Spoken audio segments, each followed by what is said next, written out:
We will now view a case of a patient that illustrates that complications arising in grief may be masked. I lost my husband 5 years ago. We had a very close relationship and enjoyed each other's company.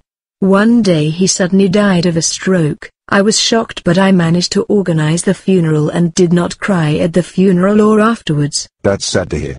Did you manage well in the year following that? I managed very well. I traveled a lot and often visited my family abroad.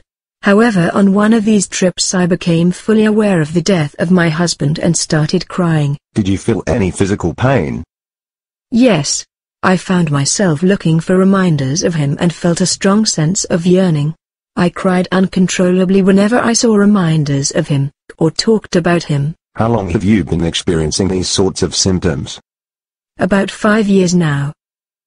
I knew I was suffering, and about a year ago, I went to a psychologist who diagnosed me with depression and prescribed me antidepressants, but they did not help me. I'm glad you came to me.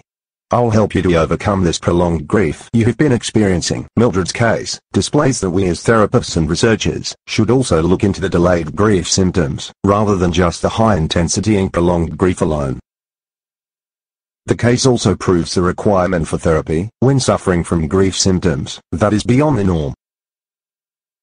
Now, Mythili, Christine and Varesh will tell you more about complicated grief.